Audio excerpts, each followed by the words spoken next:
जिले के गांव अलापुर सहकारी समिति में कोऑपरेटिव सोसाइटी के चुनाव में धांधली को लेकर आज बड़ी संख्या में ग्रामीण कलेक्टर ऑफिस पहुंचे, जहां जिला कलेक्टर को समस्या से अवगत कराते हुए कार्रवाई की मांग की।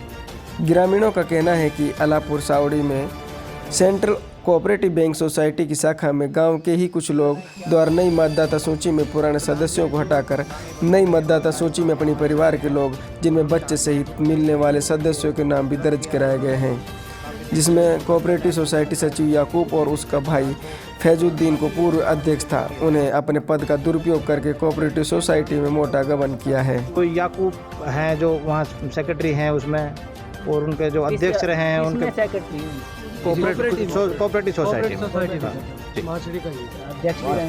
अध्यक्ष भी रहा है, उनका भाई अध्यक्ष भी रहा है, काफ़ी दिन से अध्यक्ष रहा है। क्या गोलमेल कर रहे हैं? गोलमेल तो सबके सामने आ जाएगा ना, एक ही परिवार के हैं, वो तो सेक्रेटरी वही हैं और अध्यक्ष भी वही रहे हैं, तो ये तो गोलमेल तो और खुद के परिवार के सारे 70-75 नाम खुद के जोड़ लिए। अभी जिनकी शादी हुई है, अभी 6 महीने शादी हुए हैं, उनके भी नाम उन्होंने जोड़े हैं इसमें। तो हाँ, गाँव के पुराने नाम वो कुछ भी नाम भी काट दिए और बाकी नए नाम भी जोड़ने थे, तो पूरे गाँव से सभी गाँव से जोड़ने थे ना। ऐसे थोड़े कोई पर्सनली अपने खुद के घर से जोड़ लें। खुद तो जोड़ नहीं सकते, प्रशासनिक सहयोग से ही होगा। हाँ, तो वो तो सब कुछ वो तो सभी कुछ उनका है ना। ऊपर से सेक्रेटरी वो हैं, अध्यक्ष वो रहे हैं, तो वो सब कुछ उनके हिसाब से चल रहा है। किसी से पूछ के थोड़ी जोड़े हैं उन्होंने नाम। क्या नाम है आपका? अनसब खाने में सरपंच प्रतिनिधि हूँ, ग्राम पंचायत सावड़ी से। जो जैसे जिला कलेक्टर साहब का भी है, संबंधित मंत्री जी का भी है, और डीआर जो यहाँ इनके जो सोसाइटी के जो अधिकारी जो बैठते हैं उनका भी था, लेकिन अभी जो है वो यहाँ पर है नहीं, आज ऑफिस बंद है उनका। तो हम उनको जहाँ भी बात करके होंगे उनसे बात करके उनको वहीं पे देंगे जहाँ वो मिलेंगे। क्या नाम है आपका, क्या पद और कौन से गांव से? मैं जाकिर खान मेरा नाम है, पूर्व प्रधान हूँ उमरैण से, और माचड़ी मेरा गांव है।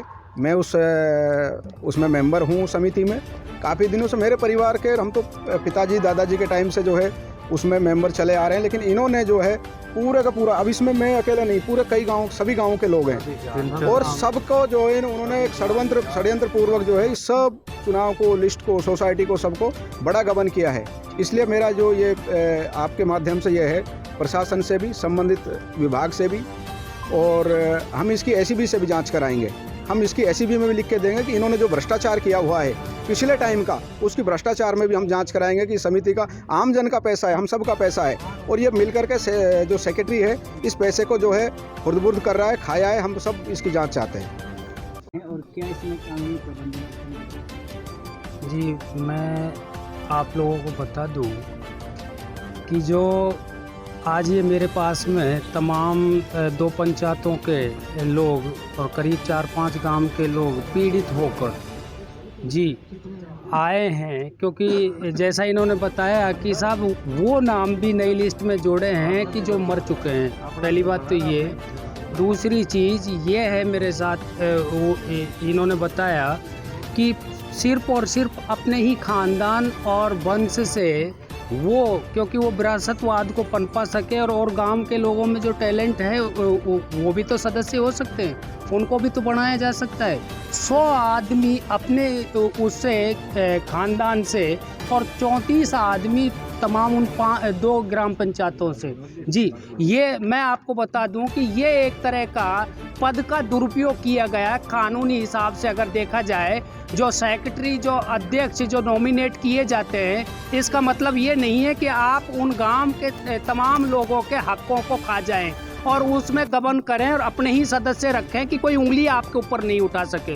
तो आज मैं सोचता हूं कि अगर दोनों ग्राम पंचायत के लोग अगर इकट्ठा हुए हैं अपने हकों के लिए, और इस विरासतवाद और भतीजावाद और खानदानवाद पर एक कुठाराघात करने के लिए अगर ये तैयार हुए हैं, तो मैं समझता हूं कि ये हमारे समाज में एक नई चेतना है और एक बेहतर क्रांति का आगाज है। और मैं ऐसे और बताना चाहता हूं कि ऐसे सेक्रेटरी और अध्यक्ष जो कोऑपरेटिव सोसाइटी पर एक खानदानी हक जताने की कोशिश कर रहे हैं, तो ये अब कौम और समाज और आवाम ऐसी नहीं है कि जो अनदेखी करती रहे और आपको उस पर टिके रहने दे, क्योंकि हमारे तमाम लोगों में भी टैलेंट है, उनको सदस्य क्यों नहीं बनाया जाता। जी। अच्छा, अभी आप इनको किन किन को ज्ञापन दिलवाएंगे? जी, मैं मंत्री साहब को और जिला कलेक्टर महोदय को और डीआर साहब को मैं दिलाने की कोशिश यहाँ पर करूँगा। और एक बात और बता दूँ साजिद भाई, क्योंकि ये अपनी आपत्ति दर्ज कराने की आज लास्ट डेट थी, वहाँ पर जो चुनाव कराने वाला अधिकारी था, निर्वाचक अधिकारी था, उसने भी इनकी बातों पर गौर नहीं किया। मजबूरवश होकर ये लोग अलवर की तरफ इनका रुझान हुआ है। अभी आप इनकी कार्रवाई की मांग करेंगे? जी बिल्कुल, कार्रवाई की मांग करेंगे। और मैं कहता हूं कि अगर इन्होंने भी हमारी बातें नहीं सुनी तो हम कोर्ट का दरवाजा खटखटाएंगे और इसको निरस्त करवाएंगे सर, इस चुनाव को। जी, मेरा नाम